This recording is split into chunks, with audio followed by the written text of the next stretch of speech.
నమస్తే అండి. నా పేరు బాలస్వామి. నేను 2023-24 గాను పొట్టిస్టౌన్ తెలుగు యూనివర్సిటీలో PhD జర్నలిజానికి ఎంట్రన్స్ రాశాను. అయితే అది గత నెల రోజుల కింద రిజల్ట్ వచ్చింది. మా జర్నలిజం డిపార్ట్మెంట్లో నేను రాసిన మెరిట్లో నా ర్యాంకు 9వ నెంబర్ ర్యాంకు నాది. మా జర్నలిజం డిపార్ట్మెంట్లో 8 సీట్లు ఫిల్ చేశారు. 8 సీట్లు ఫిల్ చేస్తే మా హ్యాండిక్యాప్డ్ కోటాకు మాకు ఒక సీట్ రావాలి. హ్యాండిక్యాప్డ్ కోటాలో రోస్టర్ పాయింట్ మాది 6 నెంబరు. నేను వెళ్ళి సార్ వాళ్ళని అడిగితే వాళ్ళు ఏం చెప్తున్నారు, ఓవరాల్గా హ్యాండిక్యాప్డ్ కోటా అంటూ ఏమీ ఉండదు, మీకు విద్యా హక్కు చట్టం ప్రకారము 100 సీట్లకు గాను 10 సీట్లు వస్తాయి. 10 సీట్లు అంటే 20 సీట్లు వస్తే మీకు ఒక సీట్ వస్తాయని వాళ్ళు బ్లైండ్గా అంటే ఏదో గుడ్డిగా చెప్తున్నారు. అది కాదు సార్ మా రోస్టర్ పాయింట్ 6 ఎవరికి ఇచ్చిండ్రో 6 ఎవరికి ఇవ్వట్లేదు. మిగతా డిపార్ట్మెంట్లో నా దగ్గర ప్రూఫ్స్ కూడా ఉన్నాయి. వాళ్ళు ఏం చేస్తుంటారంటే BCA లేకపోతే BCA లేదు అని చెప్పి అదర్ క్యాస్ట్ వాళ్ళకు మెన్షన్ చేసి ఇస్తున్నారు.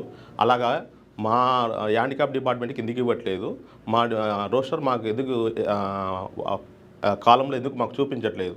నా సీట్ నాకు కావాలి. ఇప్పుడు మీరు హాల్ టికెట్లో కానీ మీరు ఇచ్చిన అప్లికేషన్లో కానీ ఎక్కడ కూడా మీరు ఇచ్చిన హాల్ టికెట్లో కానీ ఇచ్చిన రిజల్ట్లో కానీ ఓన్లీ BCA BCD అని ఇచ్చింది, కానీ హ్యాండిక్యాప్డ్ అని ఎక్కడ మెన్షన్ చేశారు? ఎక్కడ మెన్షన్ చేయలేదు. అసలు మీరు ఇచ్చిన ముగ్గురు హ్యాండిక్యాప్డ్ కాదని నేను అంటున్నాను. మీ దగ్గర ఎలాంటి ప్రూఫ్స్ ఉన్నాయి? ఎవరు చెక్ చేశారు హ్యాండిక్యాప్డ్ అని? మమ్మల్ని ఇంటర్వ్యూలో కానీ మాకు ఎక్కడ కూడా హ్యాండిక్యాప్డ్ అని మెన్షన్ చేయలేదు. అసలు మాకు హ్యాండిక్యాప్డ్ యూనివర్సిటీలో సీట్లు ఇవ్వరా? ఇస్తే ఎవరికి ఇచ్చిండ్రు? ఎలా ఇచ్చిండ్రు? నాకెందుకు ఇవ్వలేదు? నాకు ఇవ్వకపోవడానికి కారణాలు ఏమిటి? నేను ఎలిజిబుల్ అయినా? మీరు ఇచ్చిన ముగ్గురు హ్యాండిక్యాప్డ్ నాకన్నా చాలా లెస్ మార్కులు ఉన్నాయి. నాకు 56 మార్కులు ఉన్నాయి. వాళ్ళకి మార్కులు నాకన్నా చాలా లెస్ ఎంట్రన్స్లో. వాళ్ళకి ఎలా సీట్ ఇస్తారు? నేను వెళ్ళి VC కానీ రిజిస్టర్ కానీ అడిగితే నువ్వు ఏమైనా చేసుకో, కోర్టుకి వెళ్ళు, తర్వాత నెక్స్ట్ ఇయర్ ఇస్తాము, ఇయర్ ఇస్తాము అంటే అవన్నీ చెప్పడానికైనా మీరు ఉన్నది? మాకు మా రైట్స్ మేము అడుగుతున్నాం. మా సీట్లు ఎక్కడ పోతున్నాయి అసలు? ఎంతసేపు రాజకీయం చేసుకున్న వాళ్ళకు ఈయన క్యాంపస్లో ఉన్న వాళ్ళకే ఇస్తారు ఆ సీట్లు. అంటే బయట వాళ్ళు వచ్చి మేము ఎగ్జామ్ రాయొద్దా? అలాంటప్పుడు నోటిఫికేషన్లో ఇవ్వండి. బయట వాళ్ళు వచ్చి నోటిఫికేషన్ రాయొద్దని ఇవ్వండి. ఓన్లీ క్యాంపస్ వాళ్ళే ఎంట్రన్స్ రాయని చెప్పి రాయండి. మేము రాము కదా. నేను ఎక్కడ మా నల్లమల్ల ప్రాంతం కొల్లాపూర్ నుంచి నేను ఇక్కడికి వచ్చి సఫర్ అవుతున్నా, 10 రోజులు సఫర్ అవుతున్నా. మేము సఫర్ అవుతున్నా అంటే ఇప్పుడు చెప్పగానే ఇప్పుడే అయితే అంటే ఇక్కడ తిండి లేక నీళ్ళు లేక రోడ్లు ఆడుకుంటూ యాన్నం చేస్తున్నాం మేము. అవే మీకు తెలియదు.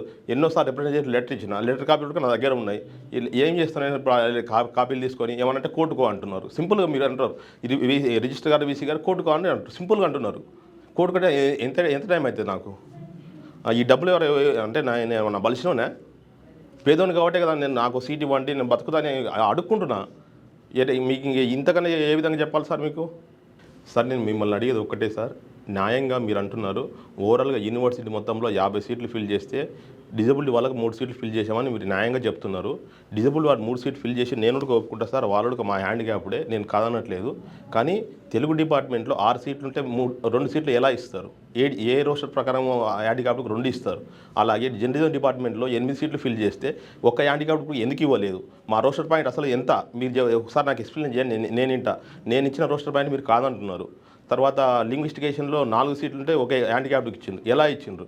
ఒకవేళ వాళ్ళకి ఏమన్నా ఎక్స్ట్రా క్వాలిఫికేషన్స్ ఉంటే వాళ్ళు మా డిపార్ట్మెంట్ కాకుండా జనరల్ డిపార్ట్మెంట్లో వెళ్ళిపోతారు. GIRF నెట్ ఉంటే వాళ్ళు మా కేటగిరీలకు రారు, దేనిలోకి రారు. వాళ్ళకి ఆల్ ఓవర్ ఇండియాలో ఎక్కడైనా ఇస్తారు. నాకు అవేవీ లేవు. నాకు యూనివర్సిటీ తప్పితే వేరే సోర్స్ లేదు. నాకు ఏజ్ అయిపోతుంది. నేను ఎవరిని అడగాలి ఇప్పుడు? కాబట్టి నా సీట్ నాకు కావాలి. దీని మీద నేను ఎంతకైనా ఫైట్ చేయడానికి నేను రెడీగా ఉన్నా. మీరు అంటున్నారు సింపుల్గా కోర్టుకోని అంటున్నారు. కోర్టుకోవాలంటే నా దగ్గర డబ్బులు లేవు.